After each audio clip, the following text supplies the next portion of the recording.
gamers know your voice very well. Can you talk about some of the game projects you worked on?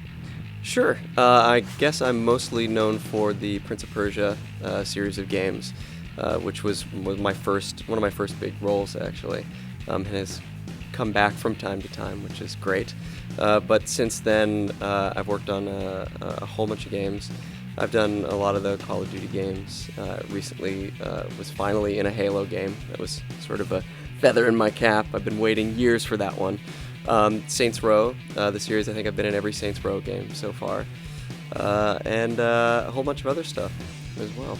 What do you like about your character in Ultimate Ninja Storm 3? That's funny. I almost mentioned the Naruto series of games because there have been so damn many of them. One of the things that I love about having done that game and all of the Naruto video games is we get to explore the world in a different way. I mean, when we're just dubbing the anime, there's this and this and this from the story. But when you get into game stuff, they always write some of the stuff from the story, and then they add some stuff too. So it's fun to explore the world more. What's your take on Nightwing in the Injustice Gods Among Us fighting game? The Nightwing question comes up a lot, and it's always an interesting question. The truth of the matter is I haven't played Nightwing in anything. Despite my many credits as Nightwing on the IMDb, there is somebody out there, or somebody's out there, who really want me to play Nightwing. So as soon as a game or a show is listed that Nightwing might be in, or has been confirmed to be in, they throw up that credit on IMDb, Nightwing, Yuri Lowenthal. And while I would love to play Nightwing, I have never been asked to play Nightwing, and have never recorded anything for Nightwing. Sadly. Sad but true. What's it like being part of the Ben 10 franchise?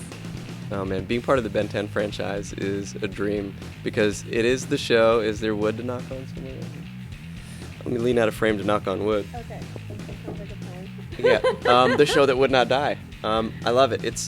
It was fun to come into a franchise that had already started before me, and then to carry that torch and be part of a show or a franchise, because show, games, toys, all sorts of merchandise, comic books, that is so popular and remains popular is of course is huge. I mean, these shows don't. We just recorded our 200th episode, I think, a couple of months ago.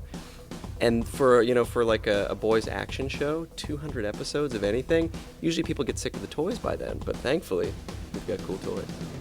What are your thoughts on what they can do with video games today? Oh man, don't get me started on how video games will change the world. But once upon a time we had movies and games. And I think, games are becoming the convergence of the two. It's finally getting to play your favorite movies, to have that interactivity to it. And just what it's opened up in as far as storytelling is concerned is huge. Usually you would get, if you're lucky, you'd get 2 hours to tell a story in a movie with fantastic effects and characters and strange worlds and stuff. And now you can go on, like hundreds of hours of gameplay. You can explore the world more. The characters develop. You can pick and choose. You can. It's a. When I was growing up, Choose Your Own Adventure was the height of that. Choose Your Own Adventure and text adventure games like Zork. And now, my mind is blown. So it is, and it's really only just begun, I think, because they haven't.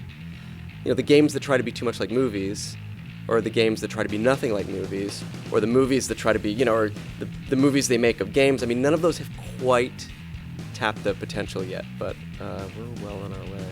What's it like bringing these virtual characters to life? That's my job, is bringing virtual characters to life.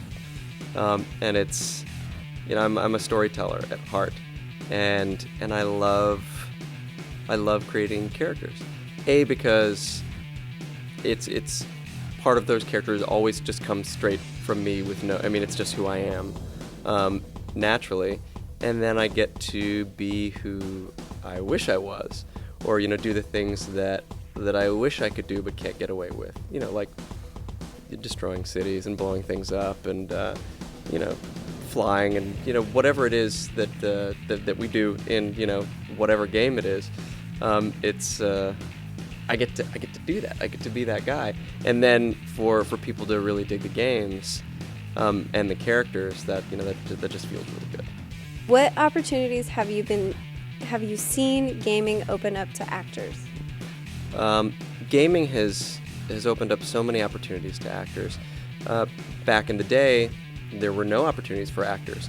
There was no dialogue in games, and there was no mocap or performance capture for games. And even when I started in voiceover, games were not a huge percentage of what I did. You'd have maybe a few lines of dialogue for a game or whatever. And now, I think when we recorded, and this was already several years ago, Fallout New Vegas, I think we had like 60,000 lines of dialogue to record, which is immense, and luckily means work for actors. So now video games make up, I don't know, maybe 50% of the jobs that I do in voiceover, and have segued into mocap and performance capture for games as well, which is sort of like getting to be on stage or do like an on-camera job, because we're doing all the stuff and doing the voice. It's creating a full character. So it's done nothing but create jobs for actors, and I'm always in favor of that.